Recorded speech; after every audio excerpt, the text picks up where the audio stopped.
A double park job started a heated exchange between a Baltimore City police officer and a man on a panel to keep police in check.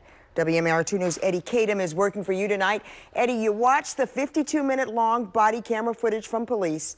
So how did this escalate to this point? Marvin McKinstry was double parked. That's when an officer pulled up behind him, turned his lights on and his siren to try to get him to keep it moving. Then McKinstry stuck his arm out the window, told him to go around. That's when the traffic stop started, and now what could have been just a warning turned into some people calling for McKinstry to give up his position.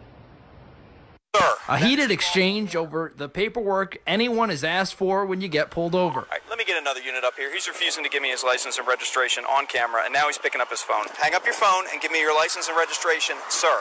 It's not a request, it's a lawful order. On the back, 200 block out. Sir, I'm giving you a lawful order. Your license and registration now. The name on the license is Marvin McKinstry. He's the chair of the Civilian Oversight Task Force. That task force was formed under the federally mandated consent decree.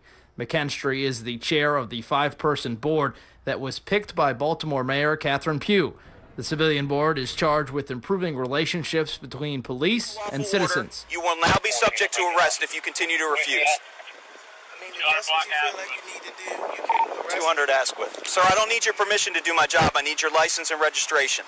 So is it my understanding on video that you are refusing to provide your license and registration as lawfully requested multiple times? Sergeant, I stopped to drop off a passenger. We don't need to discuss that at this point, sir. I need your license and registration. In the exchange, the officer asked for a license and registration over 60 times.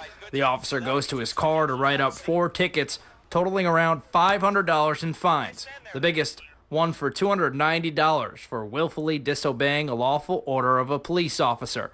Before bringing the ticket to McKinstry, the officer tells another officer there are several citations he can use. And I heard him screaming about he has no idea who I am. That's right. That actually goes in my favor because that proves that I treat everybody the same. I have no idea who he is. Doesn't matter who he is. In a statement, Police Commissioner Darrell D'Souza said, quote, "The sergeant did a good job in a tough situation, and that they are working with Mr. McKinstry to continue to improve upon police and community relations, hoping to use this encounter as a positive training tool to help build relationships." A mess of an exchange between police and a person charged with bringing them together. There's your license. You're free to go. Do not stop in the middle of traffic, whether you have your flashers on or not. It's against the law. Have a nice day. Thanks for your cooperation. Now, the Baltimore City Fraternal Order of Police calling for Mayor Pugh to reconsider Mr. McKinstry's suitability as the chair of the Community Oversight Task Force. And also, the mayor's office released a statement saying, quote, "All citizens, regardless of rank, officer status, have an obligation to cooperate with our law enforcement officers. This was an unfortunate occurrence that could have been avoided." Live in downtown Baltimore, Eddie Kadam, WMAR2 News. And